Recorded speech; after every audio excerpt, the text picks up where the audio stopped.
কামৰূপৰ হাজোত ব্ৰহ্মপুত্ৰৰ বাঢ়নী পানীয়ে উটুৱাই লৈ গ'ল বাঁহৰ দলং মিলপাৰা তাপাবৰী সংযোগী বাঁহৰ দলংখন বাঢ়নী পানীয়ে উটুৱাই নিয়াত যাতনা ভুগিছে ৰাইজে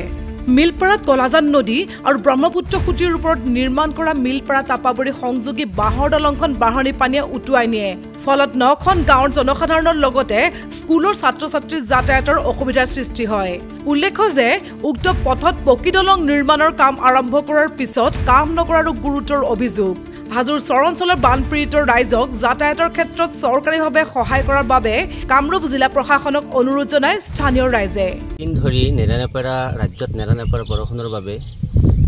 আমাৰ মিলপাৰা তাপাবৰী এখন দলং আছিলে এই দলংখন আজি উঠি গ'ল আৰু এই দলংখনেৰে প্ৰায় 9খন গাঁৱৰ লোকৰ যাতায়াতৰ একমাত্ৰ ভৰসা আছিলে আৰু এই বাঁহৰ দলং হ'লেও আমাৰ বাবে পকী দলঙৰ সমতুল্য আছিলে গতিকে এই দলংখন নদীয়ে যেতিয়া উটুৱাই নিছে আমাৰ এই অঞ্চলৰ ৰাইজৰ যাতায়াতৰ ক্ষেত্ৰত সাংঘাতিকভাৱে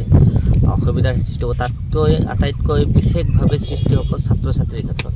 1000ৰ অধিক ছাত্ৰ ছাত্ৰী আপোনাৰ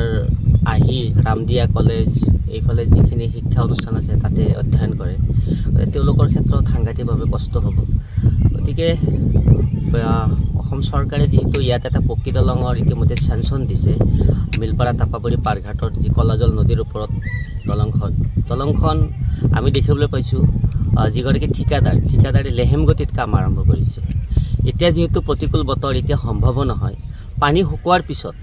যি ধৰণে বৰ্ণী বৰচলী দলংখন 1 বছৰতো সম্পূৰ্ণ কৰিছিলে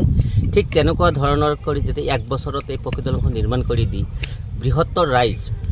ইয়াত দকনীয়া তাপাবৰী শৈলমাৰী নপাৰা পাম ইত্যাদি কৰি প্ৰায়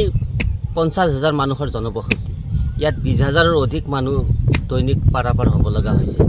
গতিকে এইখন দলং অত্যন্ত জনসাধাৰণৰ কাৰণে জৰুৰী গতিকে অসম চৰকাৰৰ মাননীয় মুখ্যমন্ত্ৰী মহোদয়ক অনুৰোধ জনাম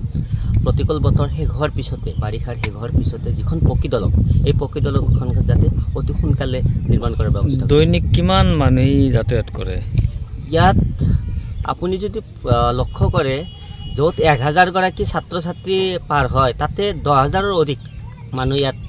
মানে চলাচল কৰে আৰু এতিয়া যেহেতু নাৱৰ ব্যৱস্থা হোৱাৰ লগে লগে মানুহৰ জীৱনৰ প্ৰতি ভাবুকি আহিব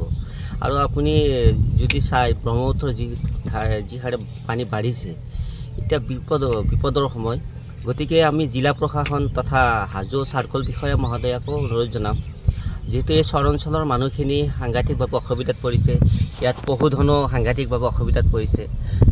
তেখেতসকলক যে চৰকাৰীভাৱে সা সুবিধাৰ কাৰণে এটা ব্যৱস্থা কৰে তাৰ বাবে আজি অনুৰোধ জনাইছোঁ অন্যান্য বাতৰিৰ বাবে চাই থাকক নিউজ ডেস্ক ৰিপৰ্ট